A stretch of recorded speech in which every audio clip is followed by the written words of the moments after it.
श्री शिव महापुराण। 5 कृत्यों का प्रतिपादन। प्रणव एवं पंचाक्षर मंत्र की महत्ता। ब्रह्मा विष्णु द्वारा भगवान शिव की स्तुति तथा उनका अंतर्धान। ब्रह्मा और विष्णु ने भगवान शिव से पूछा कि प्रभु, सृष्टि आदि 5 कृत्यों के लक्षण क्या है, यह हम दोनों को बताइए। तब भगवान शिव बोले, मेरे कर्तव्यों को समझना अत्यंत गहन है, तथापि मैं कृपा पूर्वक तुम्हें उनके विषय में बता रहा हूँ। ब्रह्मा और अच्युत सृष्टि, पालन, संहार, तिरोभाव और अनुग्रह, ये 5 ही मेरे जगत संबंधी कार्य है जो नित्य सिद्ध है।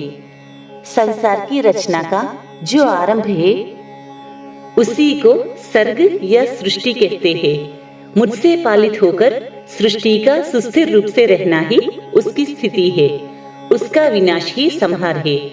प्राणों के उत्क्रमण को तिरोभाव कहते हैं। इन सब से छुटकारा मिल जाना ही मेरा अनुग्रह है। इस प्रकार मेरे 5 कृत्य है। सृष्टि आदि जो 4 कृत्य है वे संसार का विस्तार करने वाले हैं। 5वां कृत्य अनुग्रह मोक्ष का हेतु है। वह सदा मुझ में ही अचल भाव से स्थिर रहता है। मेरे भक्तजन इन 5 कृत्यों को 5 भूतों में देखते हैं। सृष्टि भूतल में, स्थिति जल में, संहार अग्नि में, तिरोभाव वायु में और अनुग्रह आकाश में स्थित है। पृथ्वी से सबकी सृष्टि होती है, जल से सबकी वृद्धि एवं जीवन रक्षा होती है, आग सबको जला देती है, वायु सबको एक स्थान से दूसरे स्थान को ले जाती है और आकाश सबको अनुग्रहित करता है। विद्वान पुरुषों को यह विषय इसी रूप में जानना चाहिए। इन 5 कृत्यों का भार वहन करने के लिए ही मेरे 5 मुख है। 4 दिशाओं में 4 मुख है और इनके बीच में 5वां मुख है। पुत्रों, तुम दोनों ने तपस्या करके प्रसन्न हुए मुझ परमेश्वर से सृष्टि और स्थिति नामक 2 कृत्य प्राप्त किए हैं। ये दोनों तुम्हें बहुत प्रिय है। इसी प्रकार मेरी विभूति स्वरूप रुद्र और महेश्वर में 2 अन्य उत्तम कृत्य संहार और तिरोभाव मुझसे प्राप्त किए हैं, परंतु अनुग्रह नामक कृत्य दूसरा कोई नहीं पा सकता। रुद्र और महेश्वर अपने कर्म को भूले नहीं है, इसलिए मैंने उनके लिए अपनी समानता प्रदान की है। वे रूप, वेश, कृत्य, वाहन, आसन और आयुध आदि में मेरे समान ही है।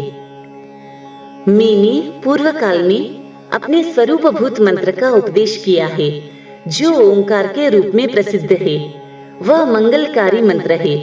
सबसे पहले मेरे मुख से ओंकार प्रकट हुआ, जो मेरे स्वरूप का बोध कराने वाला है। ओंकार वाचक है और मैं वाच्य हूँ। यह मंत्र मेरा स्वरूप ही है। प्रतिदिन ओंकार का निरंतर स्मरण करने से मेरा ही सदा स्मरण होता है। मेरे उत्तरवर्ती मुख से अकार का, पश्चिम मुख से उकार का, दक्षिण मुख से मकार का, पूर्ववर्ती मुख से बिंदु का तथा मध्यवर्ती मुख से नाद का प्राकट्य हुआ। इस प्रकार 5 अवयवों से युक्त ओंकार का विस्तार हुआ है। इन सभी अवयवों से एकीभूत होकर वह प्रणव ओम नामक एक अक्षर हो गया। यह नाम रूपात्मक सारा जगत तथा वेद उत्पन्न स्त्री पुरुष वर्ग रूप दोनों कुल इस प्रणव मंत्र से व्याप्त है। यह मंत्र शिव और शक्ति दोनों का बोधक है। इसी से पंचाक्षर मंत्र की उत्पत्ति हुई है, जो मेरे सकल रूप का बोधक है। वह अकार आदि क्रम से और मकार आदि क्रम से क्रमशः प्रकाश में आया है। ओम नमः शिवाय, यह पंचाक्षर मंत्र है। इस पंचाक्षर मंत्र से मातृका वर्ण प्रकट हुए हैं, जो 5 भेद वाले हैं। उसी से शिरो मंत्र सहित त्रिपदा गायत्री का प्राकट्य हुआ है। उस गायत्री से संपूर्ण वेद प्रकट हुए हैं और उन वेदों से करोड़ों मंत्र निकले हैं। उन मंत्रों से भिन्न भिन्न कार्यों की सिद्धि होती है, परंतु इस प्रणव एवं पंचाक्षर से संपूर्ण मनोरथों की सिद्धि होती है। इस मंत्र समुदाय से भोग और मोक्ष दोनों सिद्ध होते हैं। मेरे सकल स्वरूप से संबंध रखने वाले सभी मंत्रराज साक्षात भोग प्रदान करने वाले और शुभकारक अर्थात मोक्षप्रद है।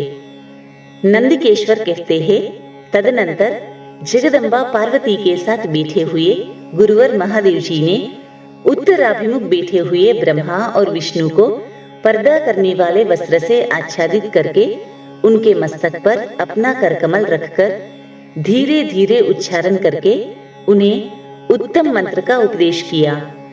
मंत्र तंत्र में बताई हुई विधि के पालन पूर्वक 3 बार मंत्र का उच्चारण करके भगवान शिव ने उन दोनों शिष्यों को मंत्र की दीक्षा दी। फिर उन शिष्यों ने गुरु दक्षिणा के रूप में अपने आप को ही समर्पित कर दिया और दोनों हाथ जोड़कर उनके समीप खड़े हो उन देवेश्वर जगत गुरु का स्तवन किया। ब्रह्मा और विष्णु बोले, प्रभो आप निष्कल रूप है, आपको नमस्कार है। आप निष्कल तेज से प्रकाशित होते हैं, आपको नमस्कार है। आप सबके स्वामी है, आपको नमस्कार है। आप सर्वात्मा को नमस्कार है अथवा सकल स्वरूप आप महेश्वर को नमस्कार है। आप प्रणव के वाच्यार्थ है, आपको नमस्कार है। आप प्रणव लिंग वाले हैं, आपको नमस्कार है। सृष्टि, पालन, संहार, तिरोभाव और अनुग्रह करने वाले आपको नमस्कार है। आपके 5 मुख है, आप परमेश्वर को नमस्कार है। पंच ब्रह्म स्वरूप 5 कृत्य वाले आपको नमस्कार है। आप सबके आत्मा है, ब्रह्म है। आपके गुण और शक्तियां अनंत है, आपको नमस्कार है। आपके सकल और निष्कल 2 रूप है। आप सद्गुरु एवं शंभु है, आपको नमस्कार है। इन पद्यों द्वारा अपने गुरु महेश्वर की स्तुति करके ब्रह्मा और विष्णु ने उनके चरणों में प्रणाम किया। तब महेश्वर बोले, आर्द्रा नक्षत्र से युक्त चतुर्दशी को प्रणव का जप किया जाए तो वह अक्षय फल देने वाला होता है। सूर्य की संक्रांति से युक्त महाआर्द्रा नक्षत्र में एक बार किया हुआ प्रणव जप कोटि गुने जप का फल देता है।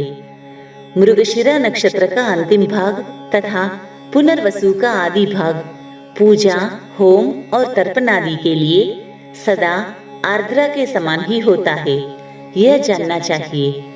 मेरा या मेरे लिंग का दर्शन प्रभात काल में ही, प्रातः और संगव काल में अर्थात मध्याह्न के पूर्व काल में करना चाहिए।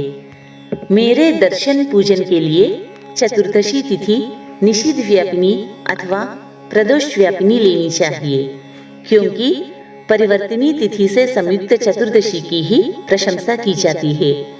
पूजा करने वालों के लिए मेरी मूर्ति तथा लिंग दोनों समान है, फिर भी मूर्ति की अपेक्षा लिंग का स्थान ऊंचा है।